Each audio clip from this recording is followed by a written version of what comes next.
Hello students, how are you all? I hope you all are good. So students, today we will continue our first chapter of class 8 science, crop production and management. In our last video we have done the preparation of soil, then sowing of the seed, then manuring, and this is our fourth process, irrigation. Irrigation means सिंचाई करना. सिंचाई means जो crop हमने grow की है उसको different time of intervals में उसको पानी देना.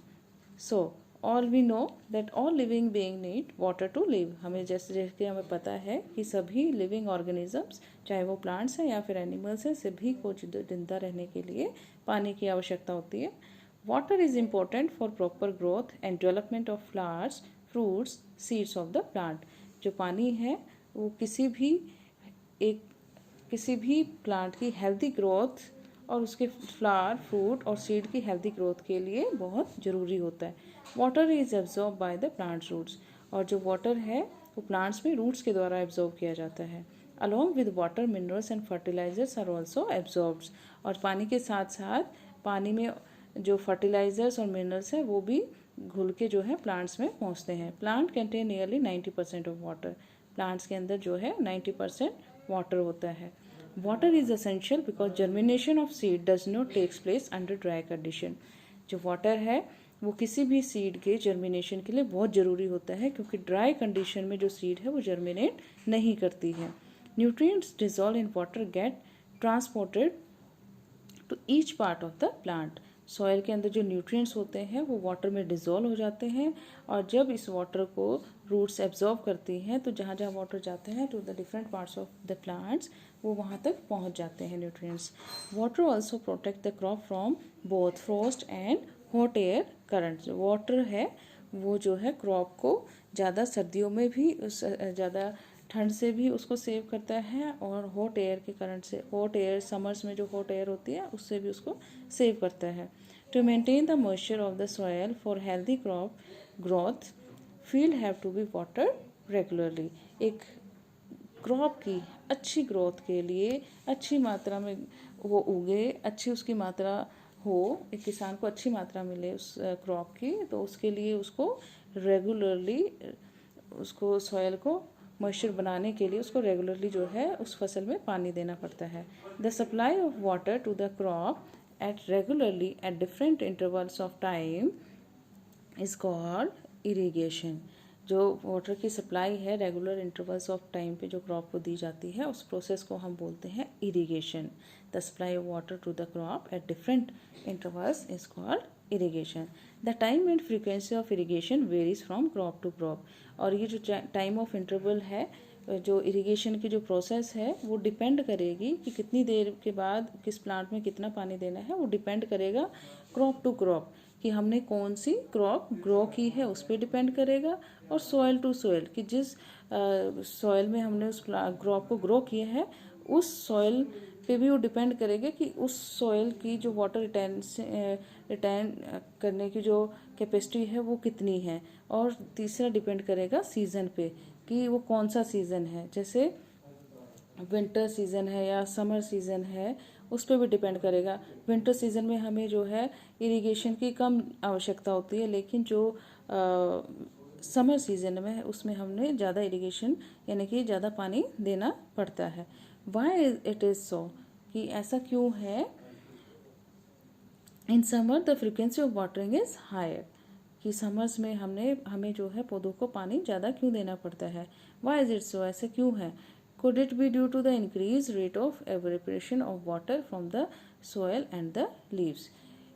क्योंकि जो गर्मियों में जो है सरफेसेस पे जो वाटर है वो जल्दी एवेपरेट होता है, और प्लांट्स में जो सन एक्सपोजिंग पार्ट्स हैं, लीव्स हैं प्लांट्स के, उनमें से जो वाटर है वो जल्दी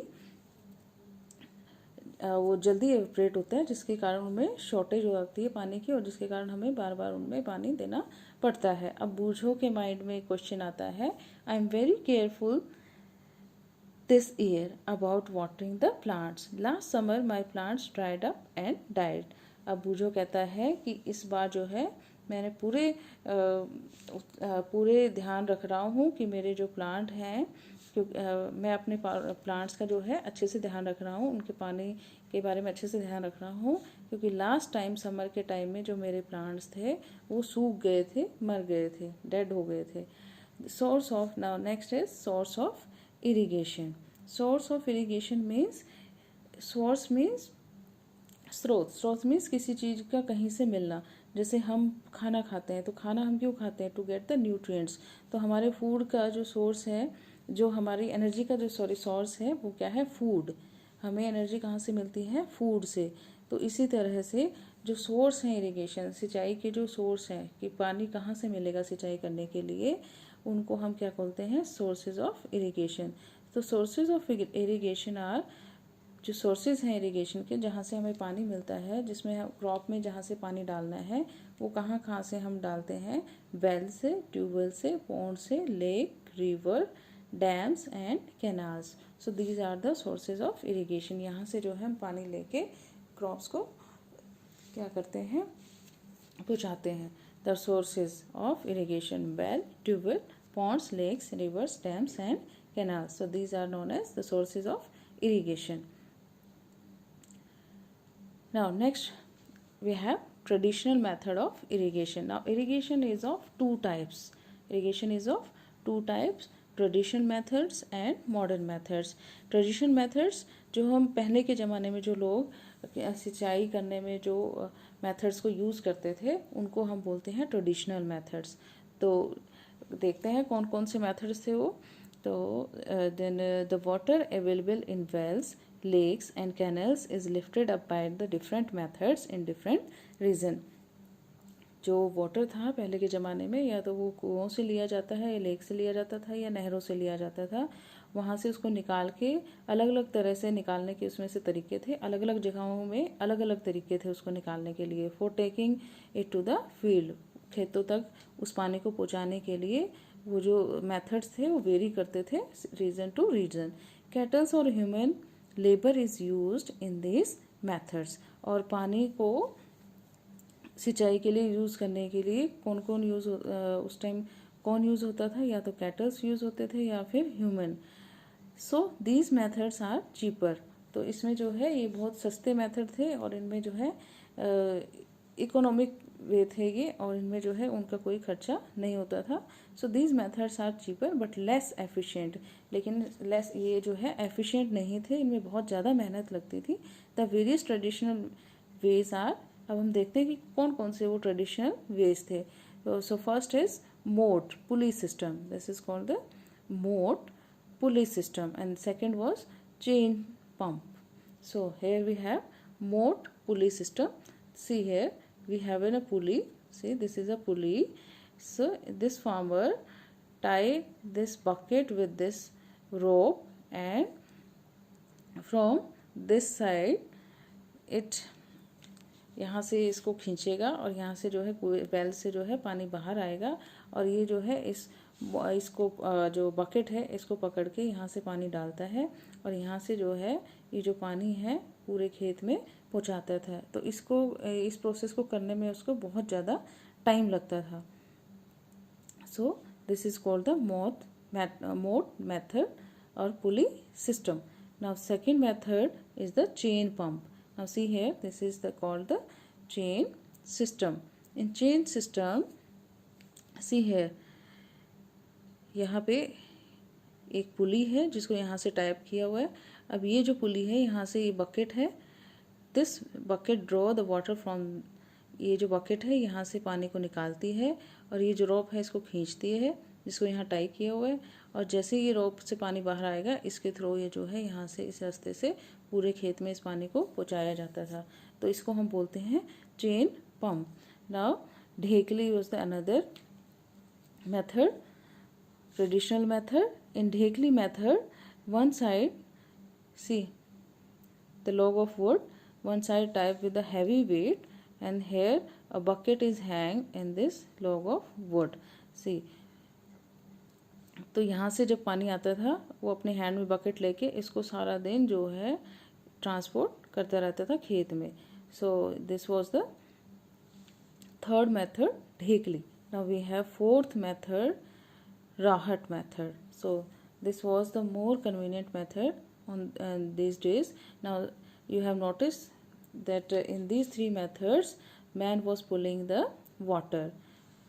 In this method kettle is used to draw the water from the well. So this was the most convenient method. What happens in this method? Here यहाँ पे एक पुली है, see this pulley and so many buckets are binds here. यहाँ पे बहुत सारी buckets को जो है बांधा हुआ है और यहाँ से इसका कनेक्शन इसको दिया हुआ है और यहाँ पे जो है ये रोटेट करता है और इसके साथ ये जो बेल रोटेट करता है तो ये जो बकेट्स होती हैं इनमें पानी आता है और ये पानी बाहर आता है और इस रास्ते से ये ड्रॉ करके पूरे खेत में ये ऐसे गिरता है और ये पूरे खेत में ऐसे पहुंचाने का इसमें रास्ता बनाया जाता है. Pump are continuously used for lifting the water. So these are the four methods, traditional methods by which used by the ancient time, which are used in ancient time. Pump are commonly used for lifting water. Diesel, biogas, electricity and solar energy used to run this pump. Now we have modern methods of irrigation. In modern methods of irrigation, we have two types of methods, sprinkle system and drip system. Modern methods of irrigation help us to use water economically. इसमें जो है पानी save होता है और उसकी बचत होती है. The main method used for the follow is sprinkle method. Sprinkle system. This system is more useful on the uneven land where sufficient water is not available. ये जो sprinkle method होता है जहाँ पे जो जगह है वो एक जैसी नहीं होती, कहीं ऊंची है कहीं नीची है, तो ऐसी जगहों पे जो स्प्रिंकल मेथड है वो बहुत सफिशिएंट है, बहुत अच्छे से काम करता है. इसमें क्या होता है और जहाँ पे पानी नहीं होता है और जो सरफेस है लेवल का वो एक जैसा नहीं होता, वहाँ पे ये सिस्टम यूज़ होता है. The perpendicular pipes having rotating nozzle on the top are joined to the main pipeline at regular intervals. When water is allowed to the flow through the main pipe under the pressure with the help of a pump, it escapes from the rotating nozzle. It gets sprinkled on the crops. If it is raining, sprinkler is very useful for sandy soil. Now see here is a motor. यहाँ पे एक pump है. इस pump को connection दिया जाता है पूरे खेत में. ये हॉरिजॉन्टल रो, इस हॉरिजॉन्टल रो के ऊपर ये नोजल्स वर्टिकल पोजीशन में ये नोजल्स लगे होते हैं एक रेगुलर इंटरवल ऑफ टाइम के बीच. इसके ऊपर एक नोजल होता है जो कि वाटर को स्प्रिंकल करता है in the all directions. You have seen, you observe in the parks also this system. So it works like this, just like a fountain. फव्वारे की तरह काम करता है और इससे जो है पानी की बचत भी होती है. Now second is drip system. Now we have drip system. In this system, the water falls drop by drop just at the position of the roots, so it is called drip system. Drip जैसे कि हमने सुना है hospitals में हम कहते हैं drip लगा देते हैं, तो ड्रिप में हम क्या देखते हैं कि उसमें जो है ड्रॉप वाइज वो जो ग्लूकोज है वो ड्रॉप टू ड्रॉप जाता है. तो उसी तरह से यहाँ पे भी क्या है, एक see here is a well के ऊपर ये मोटर जो है पानी को पंप करेगी यहाँ पे और फिर यहाँ से यहाँ हमने कनेक्शन दिया. यहाँ पे हॉरिजॉन्टल पाइप्स हैं. इन हॉरिजॉन्टल पाइप्स पे हम ड्रॉप सिस्टम अलो करते हैं according to our choice. So these plants get water drop to drop. इसमें भी क्या होता है, पानी जो है ड्रॉप वाइज जो है इनमें सर्कुलेट होता है जो कि रूट से जुड़ा होता है. It is the best technique for watering the fruit plants. और ये फ्रूट प्लांट्स में वाटर देने की सबसे अच्छी टेक्निक है. It is the best technique और watering the fruit plants. Gardeners and trees, gardener जो है इनको गार्डन्स में यूज़ करते हैं. गार्डन्स में जो ट्रीज होते हैं या फ्रूट प्लांट्स होते हैं उनमें जो है इन सिस्टम को मोस्टली यूज़ किया जाता है. The system provide water to the plants drop by drop. इस सिस्टम जो प्लांट्स हैं वो वाटर की वेस्टेज नहीं होती, ड्रॉप बाय ड्रॉप उनको जितने की पानी की रिक्वायरमेंट है वो उतना ही उसको मिलता है. Water is not wasted at all. इसमें जो है पानी जो है बेकार नहीं जाता है, इसमें जो है पानी सेव होता है। It is the boon in the region where availability of water is poor, और ये जो सिस्टम है उन रीजन्स में बहुत यूज़फुल है जहाँ पे पानी की शॉर्टेज होती है। So students, I hope today's topic is clear to you. Thank you so much.